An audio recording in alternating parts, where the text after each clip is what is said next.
ஆண்டவராகிய இயேசு கிறிஸ்துவனுடைய பெயரினாலே இந்த செய்தியை பார்த்து கொண்டிருக்கிற உங்கள் அனைவரையும் வாழ்த்தி வரவேற்கிறேன். இந்த நாளிலும் நாம் கடவுளுடைய வார்த்தையை தியானிக்க போகிறோம். அதற்கு முன்பாக கண்கள் மூடி நாம் ஜெபம் பண்ணுவோம். நல்ல தேவனே, இந்த வேளையில உம்மை நோக்கி பார்க்கிறோம். கிருபை உள்ளவரை நன்றியோடு ஸ்தோத்தரிக்கிறோம், துதிக்கிறோம். பரிசுத்த ஆவியானவரே, உங்க வார்த்தைகளை தியானிக்க எங்களுக்கு உதவி செய்யுங்க. நீர் எங்களோடு கூட பேசுங்க, எங்களை உயிர்ப்பிப்பீராக. இயேசுவின் நாமத்தில் பிதாவே, ஆமென். இந்த நாளிலும்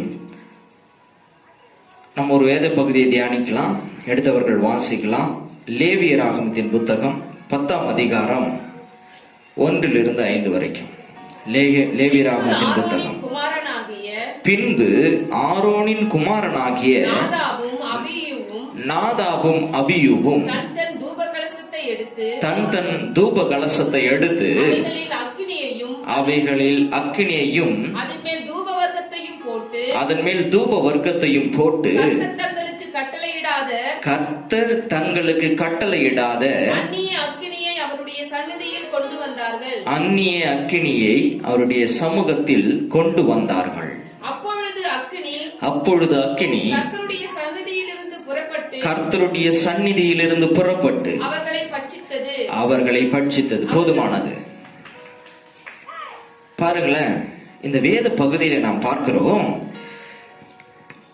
பிரதான ஆசாரியனாகிய ஆரோனுடைய குமாரர்கள் இந்த 2 பேரும், நாதாபும் அபியும். இவர்கள் தேவனுடைய கூடாரத்தில், ஆசரிப்பு கூடாரத்துல தேவனுக்கு தூபம் காட்ட போகிறார்கள். அப்படி தூபம் காட்டுகிற பொழுது அவர்கள் தங்களுடைய தூப கலசத்திலே அக்கினியை வைத்து அதுல தூப பொருட்களை போட்டு தேவனுக்கு சுகந்த பலியாய், வாசன பலியாய் அதை அவர்களுக்கு செலுத்த வேண்டும். தேவனுக்கு செலுத்த வேண்டிய ஊழியத்தை அவர்கள் செய்கிறார்கள். அப்படி செய்கிற பொழுது வேதம் சொல்லுகிறது, அவர்கள் அந்நிய அக்கினியை அந்த தூப கலசத்திலே உள்ளே கொண்டு வந்தார்களாம். அந்நிய அக்கினி அப்படி கொண்டு வருகிற பொழுது அந்த அக்கினி தேவனுடைய சமூகத்திலிருந்து அக்கினி எழும்பி அந்த அபியவும் நாதாவையும் பட்சித்து போட்டது என்று வேத வசனம் சொல்லுகிறது. அவர்கள் மரித்து போனார்கள். இந்த அந்நிய அக்கினி எங்கிருந்து இவர்கள் கொண்டு வந்தார்கள் பார்த்தோம் என்றால், இவர்கள் ஏதோ அந்நிய தெய்வங்களுடைய பலிபீடத்திலிருந்தோ இல்ல விக்கிரக தோப்பினுடைய அந்த பலியில் இருந்தோ இந்த அக்கினியை கொண்டு வந்திருப்பதற்கு வாய்ப்பே இல்லை. ஏன்னா இவங்க ஆசரிப்பு கூடாரத்துல செய்து கொண்டிருக்கிறார்கள் ஊழியத்தை. அப்ப இவர்கள் எங்கிருந்து இந்த அக்கினியை எடுத்திருப்பாங்கன்னா, அதிகபட்சமா கண்டிப்பா நம்ம சொல்லலாம், தேவனுடைய கூடாரத்திலிருந்து தான், ஆசரிப்பு கூடாரத்திலிருந்து தான் இந்த அக்கினியை எடுத்திருக்காங்க. ஆனா வேதம் அழகாய் சொல்லுகிறது, தேவன் கட்டளையிடாத அக்கினி என்று. அப்ப தேவன் கட்டளையிட்ட அக்கினி எது? தூபம் காட்டுவதற்கு, தேவனுக்கு சுகந்த வாசனையாய் தூபத்தை காட்டுவதற்கு தேவன் ஒரு அக்கினியை சொல்லி வைத்திருந்தார். தேவனுடைய ஆலயத்துல இருந்தாலும் தூபம் காட்டுவதற்கு என்று ஒரு அக்கினியை மட்டும்தான் ஆசாரியன் எடுத்து பயன்படுத்த வேண்டும் என்று. அது என்ன அக்கினியா? வாசிங்கள, லேவியராகமம் 16:12. கர்த்தருடைய சந்நிதியில் இருக்கும், கர்த்தருடைய சந்நிதியில் இருக்கும் பலிபீடத்தின் மேலுள்ள நெருப்பு தழலினால், பலிபீடத்தின் மேலுள்ள நெருப்பு தழலினால் தூப கலசத்தை நிரப்பி பொடியாக்கப்பட்ட சுகந்த தூப வர்க்கத்திலே தன் கைப்பிடி நிறைய எடுத்து திரைக்கு உட்புறமாக கொண்டு வந்து. போதும். அப்போ இந்த அக்கினி எங்கிருந்து எடுக்கணுமா? பலிபீடத்தின் அக்கினியில இருந்து. பாருங்களேன், அதுவும் எது மாதிரியான பலிபீடத்துல இருந்தா பலி செலுத்தப்பட்டு அந்த பலியை எரிக்கப்பட்ட அக்கினியில இருக்குது பாத்தீங்களா, அந்த பலிபீடத்துல மீதி அக்கினி இருக்கும் பாத்தீங்களா, அந்த நெருப்பை எடுத்துதான் தேவனுக்கு அங்க தூப கலசத்துல வைத்து தூபம் காட்ட வேண்டும் என்று தேவனுடைய கட்டளையா இருக்கிறது. ஆனா இங்க பாக்குறோம், இவங்க அந்த இடத்துல இருந்து எடுக்காம தேவனுடைய, அதாவது ஆசரிப்பு கூடாரத்தில் இருந்த வேற ஏதோ ஒரு அக்கினியை எடுத்து, நெருப்பு எடுத்து இவங்க அங்க தூபம் காட்டுறாங்க. அதனால அங்க அக்கினி அவர்களை பட்சிக்கிறது, அவர்கள் மரித்து போகிறார்கள். இந்த லேவியராகமம் புத்தகம் முழுவதிலும் நீங்கள் பார்த்தீர்கள் என்றால் எதை அது வலியுறுத்தும் என்றால், பரிசுத்தத்தை வலியுறுத்துகிற புத்தகம் தான் இந்த லேவியராகம புத்தகம். பரிசுத்தத்திற்கும் பாவத்திற்கும் உள்ள வித்தியாசத்தை, இடைவெளியை காண்பிக்கக்கூடிய ஒரு புத்தகம் தான் இந்த லேவியராகம புத்தகம். வாசிங்களா, லேவியராகமம் 10:10. பரிசுத்தம் உள்ளதற்கும் பரிசுத்தம் இல்லாததற்கும் தீட்டுள்ளதற்கும் தீட்டில்லாததற்கும் வித்தியாசம் பண்ணும்படிக்கும் போதுமானது. அதாவது இந்த லேவியராகமத்தின் புத்தகத்தினுடைய முழு நோக்கம் என்ன? பரிசுத்தத்துக்கும் அசுத்தத்திற்கும், தீட்டுள்ளதற்கும் பரிசுத்தத்திற்கும் பாவத்திற்கும் உள்ள வித்தியாசத்தை காண்பிக்கக்கூடிய புத்தகம். பரிசுத்தத்தை, அதாவது பரிசுத்தத்தை முக்கியப்படுத்தக்கூடிய ஒரு புத்தகம் தான் இந்த லேவியராகம புத்தகம். அப்போ இந்த இடத்துல எதை பற்றி ஆண்டவர் சொல்லுகிறார்? இந்த அக்கினி எதை குறிக்கிறது என்றால் பரிசுத்தத்தை குறிக்கிறது. வாசிங்கள, லேவியராகமம் 11ஆம் அதிகாரம் 45வது வசனம். நான் உங்கள்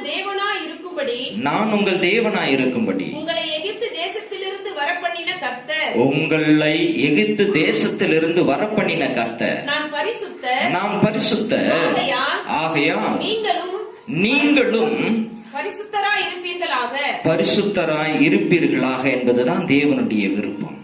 அவர் பரிசுத்தம் உள்ளவர். தேவன் ஒருவரும் சேரக்கூடாத ஒளியிலே வாசம் பண்ணுகிற தேவன் அவர். அவரிடத்தில் எவ்வளவு வேணும் இருள் இல்லை. சேராபீன்களும் கேருபீன்களும் அவரை எந்நேரமும் பரிசுத்தர் பரிசுத்தர் என்று ஓயாமல் துதித்துக் கொண்டிருக்கிறார்கள், அந்த பரிசுத்தம் உள்ள தேவனை. இந்த பரிசுத்தம் உள்ள தேவனும் விரும்புகிறது என்ன? நான் பரிசுத்தரா இருக்கிறது போல என் ஜனங்கள், என் பிள்ளைகள் பரிசுத்தரா இருக்க வேண்டும் என்று தேவன் விரும்புகிறார். இந்த பரிசுத்தம் அப்படின்னா நாம் எப்படி இந்த பரிசுத்தத்தை பெற்றுக்கொள்வது? எது நம்மை பரிசுத்தமாக்குகிறது அப்படின்றத நாம் இன்னைக்கு தியானிக்க போகிறோம். வாசிங்கள, ஏசாயா தீர்க்க தரிசன புத்தகம் 6ஆம் அதிகாரம் 5-7 வரைக்கும். அப்பொழுது நான் ஐயோ அதமானே, நான் அசுத்த உதடுள்ள மனுஷன், அசுத்த உதடுள்ள ஜனங்களின் நடுவில் வாசம் பண்ணுகிறவன், அசுத்த உதடுகள் உள்ள ஜனங்கள் மத்தியில நான் வாசம் பண்ணுகிற ஒரு ஆள், சேனைகளின் கர்த்தராகிய ராஜாவை என் கண்கள் கண்டதே என்றே. அப்பொழுது சேருபீன்களின் ஒருவன் பலிபீடத்தில் இருந்து தன் கையிலே பிடித்த புரட்டால் ஒரு நெருப்பு தழலை எடுத்து என்னிடத்தில் பறந்து வந்து அதனால் என் வாயை தொட்டு, இதோ இது உன் உதடுகளை தொட்டதினால் உன் அக்கிரமம் நீங்கி உன் பாவம் நிவிர்த்தியானது என்றான். போதுமானது. பாருங்களேன், இந்த ஏசாயா தீர்க்க தரிசன புத்தகத்துல நாம் வாசிக்கிறோம். இந்த ஏசாயா தீர்க்கதரிசி ஒரு மிகப்பெரிய ஒரு தீர்க்கதரிசி. இந்த ஏசாயா தீர்க்கதரிசி ஒரு ஊழியக்காரன். 5 அதிகாரம் வரைக்கும் இந்த ஏசாயா தீர்க்கதரிசி தீர்க்க தரிசனம் உரைத்த ஒரு ஆள். ஊழிய செய்து கொண்டிருக்கிற ஒரு ஆள் 6வது அதிகாரத்துல நாம் பார்க்கிறோம், அவன் தேவனை தரிசிக்கிறான். அப்படி தேவனை தரிசிக்கிற பொழுது அவன் கதறுகிறதை பார்க்கிறோம். ஐயோ, நான் அசுத்த உதடுல உள்ள ஒரு மனுஷன், நான் பாவியான மனுஷன், நான் என் தேவனை நான் பார்த்துட்டேன், நான் பாவியான மனுஷன் அப்படின்னு அவன் கதறான். அப்போ பலிபீடத்திலிருந்து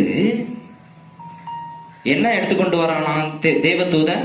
வாசிக்கலாம் அந்த கையிலே வசனத்தை. பிடித்த குறட்டால் கையிலே பிடித்த குறட்டால் நெருப்பு தழலை எடுத்து நெருப்பு தழலை எடுத்து என்னிடத்தில் பறந்து வந்து ம், அதனால் என் வாயை தொட்டு ம், இதோ ஆ, இது உன் உதடுகளை தொட்டதினால் இது உன் உதடுகளை தொட்டதினா உன் அக்கிரமம் நீங்கி உன் அக்கிரமம் நீங்கி உன் பாவம் நிவர்த்தியானது என்றான். போதும். ஏற்கனவே ஊழியம் செய்து கொண்டிருக்கிற ஒரு தீர்க்கதரிசி, மிகப்பெரிய ஒரு தீர்க்கதரிசி, 5 அதிகாரம் வரைக்கும் அவன் ஊழியம் செய்திருக்கிறான். ஆனா 6வது அதிகாரத்துலதான் அந்த உணர்றான், ஐயோ என் அக்கிரமம் ஒன்னும் நீங்கல, நான் பாவியான ஒரு மனிதன் அப்படின்னு அவன் உணர்கிற போது அவனை பரிசுத்தம் பண்ணுவதற்கு நெருப்பு எங்கிருந்து எடுக்கப்படுகிறதா? பலிபீடத்திலிருந்து. நல்லா பார்த்துக்குங்க, பலிபீடத்தின் அக்கினி, பலிபீடத்தின் நெருப்பு. அதாவது பாவத்திற்காய் பலியிடப்பட்டு அந்த பலியை எரித்த சாம்பலாய் மாற்றின பிறகு அந்த பலிபீடத்தில் இருக்கிற இந்த அக்கினி ஒரு மனிதனை தொடுகிற பொழுது, அந்த அக்கினி ஒரு மனிதனை வந்து அடைகிற பொழுது, இந்த ஏசாயா அவனுடைய உதட்டை தொடுகிற பொழுது என்ன நடக்கிறதா? அவன் பரிசுத்தமாகிறதை நாம் பார்க்க முடியும். பலிபீடத்தின் அக்கினி பலியிடப்பட்ட பின்பு அந்த அக்கினியை எடுத்து பயன்படுத்துகிற பொழுது என்ன நடக்கிறது? பரிசுத்தம் உண்டாகிறது மனிதர்களுக்கு. மனிதன் அந்த வசனத்துல வாசிக்கிறோம், அவனுடைய அக்கிரமங்கள் நீங்கி பாவம் நிவர்த்தியானது என்று சொல்லப்பட்டு இருக்கிறது. ஒரு மனிதனுடைய அக்கிரமம் நீங்க வேண்டும் என்றால், ஒரு மனிதனுடைய பாவம் நிவர்த்தியாக வேண்டும் என்றால், மன்னிக்கப்பட வேண்டும் என்றால் தேவையானது ஒன்று, பலிபீடத்தின் அக்கினி. பலியிடப்பட்ட பின்பு அந்த பலியில இருக்கிற அக்கினி ஒரு மனிதன் என்ன பண்ணுதா? அது பரிசுத்தமாக்குகிறதா இருக்கிறது. ஆனா இந்த நாதாபும் அபியும் என்ன செய்தார்கள்? பலிபீடத்தின் அக்கினியை எடுக்காம, அதாவது ஆசரிப்பு கூடாரத்தில் இருக்கிற ஏதோ ஒரு அக்கினியை எடுத்து பயன்படுத்தினதை நாம பார்க்க முடியும். வேதம் சொல்லுகிறது அது தேவன் கட்டளையிட்ட அக்கினி அல்ல. ஒரு மனிதன் பரிசுத்தம் ஆவதற்கு தேவன் ஒரு அக்கினியை கட்டளையிட்டு இருக்கிறார். அது என்ன? பலியிலிருந்து வருகிற அக்கினி. அது பலியை எரித்து இருக்கிற அந்த அக்கினி தான் ஒரு மனிதனை பரிசுத்தமாக்கும் என்று தேவன் இங்கு விளங்க செய்கிறார். இன்றைக்கு நமக்காய் பலியானவர் யார்? நமக்காய் பலியிடப்பட்டு இருக்கிற அக்கினி யார்? வாசிங்களேன், எபேசியர் 5ஆம் அதிகாரம் 2வது வசனம். எபேசியர் 5:2. கிறிஸ்து நமக்காக தம்மை தேவனுக்கு சுகந்த வாசனையான காணிக்கையாகவும், தம்மை தேவனுக்கு சுகந்த வாசனையாக காணிக்கையாகவும் பலியாகவும் ஒப்பு கொடுத்து அன்பு கூர்ந்தது போல, நம்மில் அன்பு கூர்ந்தது போல நீங்களும் அன்பிலே நடந்து கொள்ளுங்கள். போதுமானது. புதிய ஏற்பாட்டுல பார்க்கிறோம், அதாவது அந்த பலி யாராம்? பலிபீடத்துல நமக்காய் வைக்கப்பட்ட பலி யாராம்? நம்முடைய ஆண்டவராகிய இயேசு கிறிஸ்து. இன்னொரு இதுல வாசிங்களேன், எபிரேயர் 9:14 வாசிங்களேன். அழகா இருக்குது அந்த வசனம். எபிரேயர் 9:14. நித்திய ஆவியினாலே தம்மை தாமே பழுதற்ற பலியாக, நல்லா பாத்துங்க, நித்திய ஆவியினாலே தம்மை தாமே பழுதற்ற பலியாக, அந்த பலியில நமக்காய் கொடுக்கப்பட்ட அந்த பலியில இயேசு கிறிஸ்து நமக்காய் பலியானதுல பழுதொன்றும் இல்லையாம். குறைவில்லாத பலி, அது பரிபூரணமான பலி. அது பழுதற்ற பலியாக தேவனுக்கு ஒப்பு கொடுத்த கிறிஸ்துவனுடைய அந்த ரத்தம், அந்த பலி ஜீவனுள்ள தேவனுக்கு ஊழியம் செய்வதற்கு, ஜீவனுள்ள தேவனுக்கு ஊழியம் செய்வதற்கு மனசாட்சியை செத்த கிரியைகள் அற, நம்முடைய மனசாட்சியை செத்த கிரியைகள் அற சுத்திகரிப்பது எவ்வளவு நிச்சயம். ஆமாங்க, செத்த கிரியைகள், பாவ சாபங்கள், நம்முடைய அக்கிரமங்கள், இதுதான் செத்த கிரியைகள். இந்த செத்த கிரியைகள், சாத்தான் இடத்திலிருந்து வந்த இந்த செத்த கிரியைகளை சுத்திகரிக்க வேண்டும் என்றால், அதிலிருந்து நம் விடுதலையாக்கி நாம் பரிசுத்தமாக வேண்டும் என்றால், நமக்கு ஒரு பலிபீடம் இருக்கிறது, பலி இருக்கிறது. அந்த பலியார்? ஆண்டவராகிய இயேசு கிறிஸ்து. நமக்காய் பலியானவர் அவர். அவருடைய ரத்தம் நம்முடைய வாழ்க்கையில் இருக்கிற எல்லா பாவ சாபங்களையும் செத்த கிரியைகளையும் சுத்தமாக்கி கழுவி நம்மை பரிசுத்தமாக்குகிறது. இந்த பலிபீடத்திலிருந்து நமக்கு வருகிறது பரிசுத்தம். வாசிங்களேன், எபிரேயர் 10:10 வாசிங்களேன். இயேசு கிறிஸ்து பலியானதுனால என் வாழ்க்கையில எப்படி பரிசுத்தம் வருகிறது? இயேசு கிறிஸ்துனுடைய பலியிலிருந்து இன்றைக்கு நம்முடைய வாழ்க்கையில எப்படி ஆண்டவர் நம்மை பரிசுத்தப்படுத்தி வைத்திருக்கிறார் என்பதை தான் நாம் பார்க்க போகிறோம். எபிரேயர் 10:10. இயேசு கிறிஸ்துவனுடைய சரீரம் ஒரே தரம் பலியிடப்பட்டதினாலே அந்த சித்தத்தின்படி நாம் பரிசுத்தமாக்கப்பட்டு இருக்கிறோம். போதுமானது. பாருங்களேன், இயேசு நமக்காய் பலியானதுனால பலிபீடத்தில் இருக்கிற அக்கினி யார்? இன்றைக்கு நமக்காய் பலியான இயேசு கிறிஸ்து.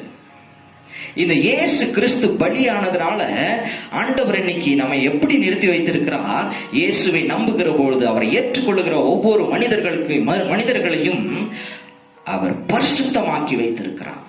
இயேசுவை ஏற்றுக்கொண்டு, என்றைக்கு நீ இயேசுவை ஏற்றுக்கொண்டு, ஆண்டவரே நீர்தான் என் தேவன், நீர்தான் என்னை நடத்த வேண்டும், நீர்தான் மெய்யானவர் என்று நம்புகிற பொழுது, விசுவாசிக்கிற பொழுது ஒரு விஷயம் நடக்குது. பலிபீடத்தின் அக்கினி நம்மை தொடுகிறது. அந்த பலிபீடத்தின் அக்கினி, நமக்காய் பலியான அந்த பலியின் அக்கினி நம்மை தொடுகிற பொழுது வேத வசனம் சொல்லுகிறது, ஏசாயா போல ஒருவேளை கதர்ன ஒரு ஆளா இருக்கலாம் நாம ஒரு காலத்துல. ஐயோ, நான் பாவியான மனுஷன் அதமானேன் என்று, அசுத்த உதடுகள் உள்ள மனுஷன் அதமானதன் என்று அவன் ஊழியம் செய்து கொண்டிருந்த ஒரு ஆள் தான். ஆனா தேவனை பார்த்த பொழுது அவன் சொல்லுகிற ஸ்டேட்மெண்ட் அதான். ஆனா பலிபீடத்தின் அக்கினி ஏசாயா நாவை தொடுகிற பொழுது அவன் பரிசுத்தம் அடைந்ததை நாம் பார்க்க முடிகிறது பழைய ஏற்பாட்டுல. இன்றைக்கும் இயேசு கிறிஸ்துவை நாம் ஏற்றுக்கொள்ளுகிற பொழுது, நம்புகிற பொழுது, அவர் பலியானதுனால தேவனுடைய சித்தம் அதுதான். அந்த பலியிலிருந்து எனக்கு பரிசுத்தம் கடந்து வருகிறது. நான் பரிசுத்தமாகிறேன், நான் பரிசுத்தவானாய் மாறுகிறேன். இயேசு எனக்காய் பலியானதுனால நான் பரிசுத்தவான். இப்போ நீங்க பரிசுத்தவான், நீங்க பரிசுத்தவாண்டி.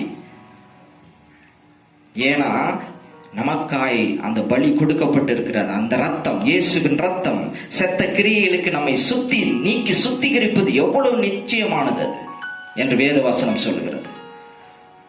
வாசிங்கள. அது மட்டும் இல்ல, எபிரேயர் 7:27 வாசிங்கள. அவர் பிரதான ஆசாரியர்களைப் போல முன்பு சொந்த பாவங்களுக்காகவும் பின்பு ஜனங்களுடைய பாவங்களுக்காகவும் நாள்தோறும் பலியிட வேண்டுவதில்லை. ஏனெனில் தம்மை தாமே பலியிட்டதினாலே இதை ஒரே தரம் செய்து முடித்தார். போதுமானது. இயேசு இந்த செயலை, அவர் பலியானது ஒரே தரம் நமக்கு வாழ்நாள் முழுவதற்கும் மன்னிப்பு உண்டாயிருக்கிறது. தேவன் நம்மை வாழ்நாள் முழுவதற்கும் அந்த பலிபீடத்தின் அக்கினி நம்மை பரிசுத்தமாக்கி இருக்கிறது. நல்லா புரிஞ்சுங்க. பலிபீடத்தின் அக்கினி தான் நம்மளை பரிசுத்தமாக்க முடியும். பழைய ஏற்பாட்டுல இருந்தாலும் சரி, புதிய ஏற்பாட்டுல இருந்தாலும் சரி, அந்த பலிதான் நம்மளை என்ன பண்ண முடியும்? பரிசுத்தமாக்க முடியும். செத்த கிரியைகளுக்கு நம்மை நீங்களாக்க முடியும். நம்முடைய அக்கிரமங்களை நீக்க முடியும். நம்முடைய பாவங்களை மன்னிக்க முடியும், நிவர்த்தி செய்ய முடியும்.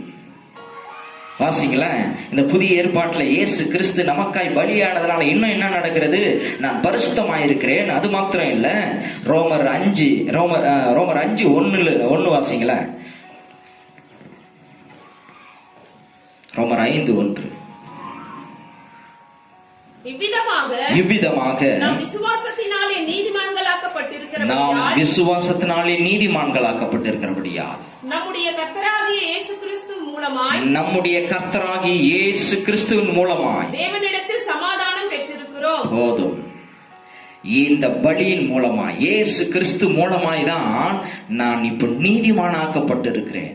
இந்த பலியை நான் நம்புகிறதுனாலே, விசுவாசிக்கிறதுனாலே இப்ப என்னுடைய நிலைமை, நான் பாவி அல்ல, நான் தரித்திரன் அல்ல, நான் செத்த கிரியைகளுக்கு அடிமையானவன் அல்ல, நான் நீதிமான்.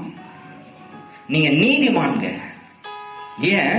இந்த நீதிமான் என்கிற ஸ்தானம், பரிசுத்தவான் என்கிற ஸ்தானம் ஏதோ நான் ஒரு ஸ்கெட்சை போட்டு, நான் ஒரு ஃபார்முலாவை வச்சு இதெல்லாம் செய்தா நான் பரிசுத்தம் ஆயிடுவேன் அப்படின்ற இடத்துல இருந்து வர்றதில்லை. இந்த பரிசுத்தமும் நீதியும், பரிசுத்தமும் நீதியும் நமக்கு எங்கிருந்து தெரியுமா வரணும்? பலிபீடத்தின் அக்கினியில் இருந்து. பலிபீடத்தின் அக்கினி தான், பலிதான் நம்மை பரிசுத்தமாக்கும். ஒழிய பலிபீடத்தின் அக்கினி, பலியாய் கொடுக்கப்பட்ட பின்பு அந்த பலியை எரித்த அந்த அக்கினி தான், அந்த பலி பொருள் தான் நம்மை பரிசுத்தமாக்குகிறது. மற்றபடி நான் வைத்திருக்கிற ஒழுக்க, அந்த நாம வைத்திருக்கிற ஒரு டைம் டேபிளோ, இல்ல நான் ஒழுக்க வாழ்க்கைக்கு எனக்கு நான் ஒரு ஃபார்முலா வச்சுன்னு நான் வாழுகிற பொழுது, நான் அதை பின்பற்றுகிற பொழுது எனக்கு பரிசுத்தம் வருகிறது, அதனாலதான் பரிசுத்தமா நான் வாழறேன் அப்படின்றது தவறான ஒரு விஷயம். ஒரு மனிதனுக்கு பரிசுத்தம் எங்கிருந்து வர வேண்டும், எங்கிருந்து வர முடியும்? என்னுடைய பிராக்டிஸ்ல இல்ல பரிசுத்தம், என்னுடைய பிராக்டிஸின் மூலமா வரப்போவது கிடையாது பரிசுத்தம். என்னுடைய பிராக்டிஸோ, என்னுடைய ஒழுக்க வாழ்க்கைகளோ என்னை பரிசுத்தவான், நீதிமான் என்று ஆக்க முடியாது. அந்த ஸ்தானத்துல என்ன அது நிறுத்த முடியாது. பரிசுத்தவான், நீதிமான் என்கிற ஸ்தானத்துல எது என்னை கொண்டு போய் நிறுத்துகிறது, எது என்னை தகுதிப்படுத்துகிறது? பலிபீடத்திலிருந்து வருகிற அக்கினி, எனக்காய் பலியிடப்பட்ட அந்த பலியிலிருந்து வருகிற அக்கினி தான் என்னை பரிசுத்தவானாய் மாற்றுகிறது. வேதம் அழகாய் தெளிவாய் சொல்லுகிறது. இந்த பலிபீடத்திலிருந்து வருகிற அக்கினியை நான் பயன்படுத்தாமல் வேறொரு முறையில எனக்கு பரிசுத்தம் வந்துடும், நான் இது எனக்கு இந்த பரிசுத்தம் தேவனுக்கு பிரியமா இருக்குன்ட்டு நான் மெத்தடு ஒன்று யூஸ் பண்றோம் பார்த்தீங்களா? நம்ம ஒரு மெத்தடை வச்சிருக்கோம் பார்த்தீங்களா பரிசுத்தத்துக்கு, நீதிக்கும். இதுதான் அந்நிய அக்கினி. நல்லா புரிஞ்சுங்க. அந்நிய அக்கினி எது தெரியுமா? இந்த அபியும் நாதாபும் அதை தான் செய்தார்கள். தேவன் ஒரு தூப கலசத்தை காட்டுவதற்கு, பரிசுத்தம் என்கிற காரியத்தை விளங்க செய்வதற்கு தேவன் ஒரு அக்கினியை கட்டளையிட்டு வைத்திருந்தார். அந்த அக்கினி பலிபீடத்தின் அக்கினி. ஆனா நாதாபும் அபியும் வேறொரு அக்கினியை தெரிந்து கொண்டார்கள். அது தேவனுடைய கூடாரத்தில், அதாவது ஆசரிப்பு கூடாரத்தில் தான் இருந்துச்சு அந்த அக்கினி. வேற எங்கேயும் போய் எடுத்துன்னு வரல. ஆசரிப்பு கூடாரத்திலேயே இருந்தாலும் அந்த அக்கினி தேவனுடைய பார்வையில அது அந்நிய அக்கினி. ஒருவேளை உங்க வாழ்க்கையில நீங்க பரிசுத்தத்துக்காய், நீங்க நீதிமானாய் வாழணும் என்பதற்காய் நீங்க ஒரு கால்குலேஷனை போட்டு, நீங்க ஒரு ஃபார்முலாவை வச்சு நீங்க அதற்காக முயற்சி எடுத்து நான் பரிசுத்தவானாயிட்டேன் நீங்க திருப்தி ஆயிட்டீங்கன்னா தேவனுடைய பார்வையில அந்த காரியம் அந்நிய அக்கினியா இருக்கிறது. அது எது தெரியுமா? தேவனுக்கு ஏற்ற அக்கினி பலிபீடத்திலிருந்து வருகிறது தான். பரிசுத்தம் எங்க இருந்து தெரியுமா வந்தாகணும்? பலிபீடத்தின் பலியில் இருந்துதான். இதை தவிர்த்து நீ எங்க போய் பரிசுத்தம் ஆகலாம், நீ என்னதான் முயற்சி எடுத்தாலும் தேவனுடைய பார்வையில அது அந்நிய அக்கினி. இந்த அந்நிய அக்கினியை குறிச்சு நிறைய விஷயங்கள் இருக்குது. ஏதோ நாம பசங்க எதனா லைட்டா கட்டிங் எதனா வித்தியாசமா வெட்டிட்டாங்கன்னா உடனே அந்நிய அக்கினியை சபையில கொண்டு வரோம் அப்படின்னு நாம நினைச்சிடறோம். ஒருவேளை ட்ரெஸ்ஸிங்ல வித்தியாசமா போட்டாங்கன்னா அது அந்நிய அக்கினி நாம நினைச்சுக்கிறோம். ஒருவேளை வித்தியாசமா எதனா கடவுளுடைய பாட்டுக்கு டான்ஸ் ஆயிட்டாங்கன்னா அந்நிய அக்கினி சபையில கொண்டு வந்துடுறோம்னு நினைச்சிடுறோம். ஆனா கடவுளுடைய பார்வையில எது தெரியுமா அந்நிய அக்கினி? பரிசுத்தத்திற்கு வேற வழியில நாம ஒரு ஸ்கெட்சை போட்டு, நாம ஒரு ரூல்ஸ் வச்சு அதன்ல இருந்து தான் எனக்கு பரிசுத்தம் வருகிறது, இதுதான் பரிசுத்தத்தினுடைய அளவுகோல் நீ நிர்ணயிக்கிற பத்தியா நீயா ஒரு விஷயத்த, இதுதான் கடவுளுடைய பார்வையில அந்நிய அக்கினி. அந்நிய பரிசுத்தம் இது. தேவன் விரும்புகிற பரிசுத்தம் அல்ல இது. தேவன் விரும்புகிற பரிசுத்தம் எது? பலியிலிருந்து வருகிற பரிசுத்தம். இந்த பலியிலிருந்து வருகிறது தான் நம்மை பரிசுத்தமாக்கும். இன்றைக்கு நமக்காய் ஆண்டவராக இயேசு கிறிஸ்து பலியாய் இருக்கிறார். அந்த பலி நம்மை பரிசுத்தமாக்கி இருக்கிறது. இந்த பலியை விட்டுட்டு நாம வேற எங்க போனாலும் பரிசுத்தம் அடைய முடியாதுங்க. பரிசுத்தமாவதற்கு ஒரே இடம் பலிபீடத்தின் அக்கினி மட்டும்தான். நமக்காய் பலியான ஆண்டவராக இயேசு கிறிஸ்துடைய ரத்தமும் சரீரம் தான், அந்த பலிதான் நம்மை பரிசுத்தமாக்கும். அதுதான் ஏசாயா கண்டு அங்க ஏசாயனுடைய வாழ்க்கையில பார்க்கிறோம், தீர்க்கதரிசனுடைய வாழ்க்கையில. இதைத்தான் நாதாபும் அபியாவினுடைய வாழ்க்கையில பார்க்கிறோம். இவர்கள் இருவரும் அந்நிய அக்கினியை கொண்டு போனார்கள் தேவனிடத்துல,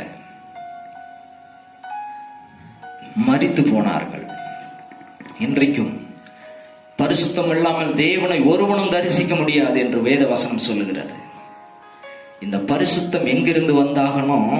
நானா அபியு போல நாதாவு போல நானா ஒரு அக்கினி எடுத்து நானா ஒரு பரிசுத்தம், இதுதான் பரிசுத்தம் கொண்டு போய் தேவனிடத்துல நிற்கிற பொழுது மரணம் ஏற்படும். எது?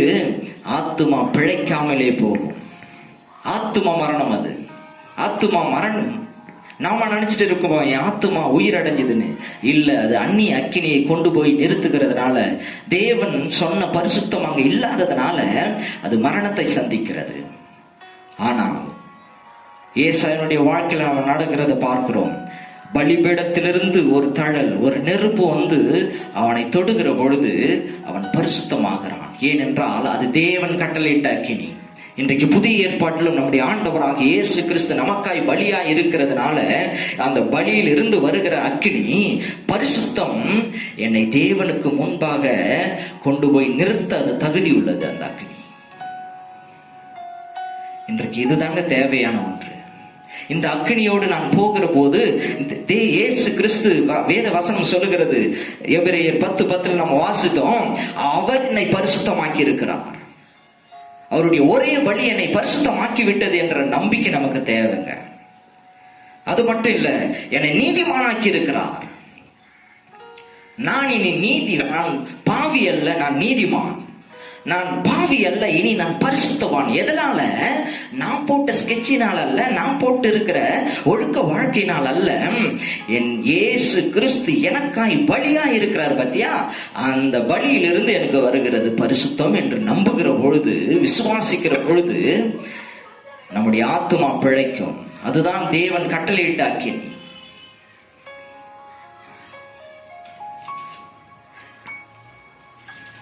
ஒரு நிமிடம் அப்படி யோசித்து பாருங்களேன். இந்த அக்கினி தேவன் கட்டளையிடாத அக்கினி. அது நம்மை பாதிக்கக்கூடியதாய், நம்மை அழிக்கக்கூடியதா இருக்கிறது. ஆனால் தேவன் கட்டளையிட்ட அக்கினி நம்மை ஒருபோதும் அது அழிப்பதில்லை, நம்மை வாழ வைக்கிற அக்கினியா இருக்கிறது. ஒருவேளை இந்த செய்தியை கேட்டுக்கொண்டிருக்கிற சகோதர சகோதரியே, வாழ்க்கையில நீ நான் பாவத்துல விழுந்து போனேனே, இதுல இருந்து எழும்புவதற்கு எனக்கு வழியே இல்லையா, நான் எத்தனையோ முயற்சி எடுத்துட்டேன், ஆனா எனக்கு உதவி செய்யும் என்னால முடியலையே அப்படின்னு ஒருவேளை குற்ற மனசாட்சியோடு நீ இருப்பாயானா, இன்றைக்கு உனக்கு ஒரு நல்ல செய்தி வருகிறது. நீ செய்கிற முயற்சியினால் அல்ல, நீ போட்டு இருக்கிற இதுவரைக்கும் பண்ண காரியங்களிலிருந்து பரிசுத்தம் வருவது அல்ல. உனக்காய் ஒரு பலி இடப்பட்டிருக்கிறது. அது நம்முடைய ஆண்டவராக இயேசு கிறிஸ்து. அந்த இயேசு கிறிஸ்துனுடைய பலியிலிருந்து வருகிற அந்த அக்கினி, பலிபீடத்திலிருந்து வருகிற அந்த அக்கினியை நீ விசுவாசிக்கிற பொழுது ஆண்டவர் சொல்லுகிறார், அதுதான் என்னுடைய அக்கினி, அதுதான் நான் விரும்புகிற பரிசுத்தம், நீ பரிசுத்தவான் என்று ஆண்டவர் உன்னை சொல்லுவார். ஐயோ, நான் நீதிமானே இல்லையே அப்படின்னு குற்ற உணர்வோடு ஒரு வேளை இருக்கலாம். பிசாசு ஒருவேளை உன்னை குற்றப்படுத்திக்கினே இருக்கலாம், நீ நீதிமான் கிடையாது, நீ பரிசுத்தவான் கிடையாது என்று. ஆனா வேதம் சொல்லுகிறது, நீ அவரை நம்புகிற பொழுது, நீ அவருடைய அந்த பலியை நம்புகிற பொழுது, அந்த பலிபீடத்தில் இருக்கிற அக்கினி உன்னை நீதிமானாய் நிறுத்தும். அவருடைய ரத்தமும் சரீரமும் உன்னை நீதிமானாய் நிறுத்தும். அப்படி நம்ம கண்களை மூடி ஜெபம் பண்ணுவோம். நல்ல தேவனே, இந்த வேலையில உங்க நோக்கி பார்க்கிறோம். கிருபையுள்ளவரை நன்றியோடு ஸ்தோத்தரிக்கிறோம், துதிக்கிறோம். இதோ பலிபீடத்திலிருந்து வருகிற அக்கினி ஒரு மனிதனை பரிசுத்தமாக்குகிறது. இன்றைக்கு 2000 ஆண்டுகளுக்கு முன்பாக அந்த பலிபீடத்துல வைக்கப்பட்டவர் யார்? அடிக்கப்பட்டவர் யார்? நமக்காய் பலிப்பொருளாய் கொடுக்கப்பட்டவர் யார்? நம்முடைய ஆண்டவராகிய இயேசு. அவர் இன்றைக்கு நமக்காய் பலியானதுனால நாம் பரிசுத்தவானாய் நம்மை மாற்றியிருக்கிறார். அவர் நமக்காய் பலியானதுனால நம்மை நீதிமானாய் மாற்றியிருக்கிறார். ஒருபோதும் குற்ற உணர்வுக்கு இடம் கொடுக்காதீங்க. தேவன் உங்களை பரிசுத்தவானாய் வைத்திருக்கிறார். சகோதரனே, சகோதரியே, நீ சோர்ந்து போகாத. நீ வாழ்க்கையை உன்னையே குறித்து நீ சோர்ந்து போகாம, ஒருவேளை உன்னை எத்தனை பேர் குற்றப்படுத்திருக்கலாம், நீ எல்லாம் சரியில்லை அப்படின்ட்டு, ஆனா சோர்ந்து போகாமல் பரிசுத்த ஆவியானவர் இன்றைக்கு உன்னோடு கூட பேசிக் கொண்டு இருக்கிறார். நீர் பரிசுத்தவான், நீ பரிசுத்தவான் என்று ஆண்டவர் உன்னை சொல்லுகிறார். நீ பரிசுத்தவாட்டி என்று ஆண்டவர் உன்னை சொல்லுகிறார். நீ அவருடைய பலியை நம்பினதுனால, உனக்காய் பலியான இயேசுவை நம்பினதுனால ஆண்டவர் சொல்லுகிறார், நீர் பரிசுத்தவான், நீ பரிசுத்தவாட்டி, நீ நீதிமான், நீ நீதிமான் என்று ஆண்டவர் சொல்லுகிறார். அது மட்டுமல்ல, அந்த நீதிமான் என்கிற ஆசீர்வாதங்கள் உன்மேல் வந்து தங்கும். தேவன் விரும்புகிற பரிசுத்தம் இதுதான். ஒருபோதும் அந்நிய அக்கினிக்கு இடம் கொடாதிருங்கள். அந்நிய அக்கினி எது? நானாக அமைத்துக் கொண்டு பரிசுத்தத்திற்கு நானாக ஒரு காரியத்தை செய்வதுதான் அந்நிய அக்கினி. அது நம்முடைய ஆத்துமாவை மறிக்க விட்டுவிடும். ஆனால் தேவன் கட்டளையிட்ட அக்கினி ஆகிய அந்த பலியிலிருந்து வருகிற பரிசுத்தம் நம்முடைய ஆத்துமாவை பிழக்க செய்யும். தேவனுக்கு முன்பாக நம்மை கொண்டு போய் நிறுத்தும் அந்த பரிசுத்தம். அது நம்முடைய பரிசுத்தம் அல்ல, இயேசு கிறிஸ்து எனக்காய் கொடுத்த அந்த பரிசுத்தம். அது இயேசுவினுடைய பரிசுத்தம் இன்றைக்கு நம்மிடத்துல வந்து இருக்கிறது. அந்த ஸ்தானத்துல ஆண்டவர் நம்மை நிறுத்தினதற்காக நன்றி செலுத்துகிறோம். ஆண்டவரே, உடைய நல் வார்த்தைகளுக்காக நன்றி, உடைய சத்தியங்களுக்காக நன்றி. ஆண்டவரே, தொடர்ந்து நீரை மகிமைப்படுகிறாங்க. இயேசு கிறிஸ்து மூலம் கேட்கிறேன் உயிருள்ள நல்ல தகப்பனே. ஆமேன், ஆமேன்.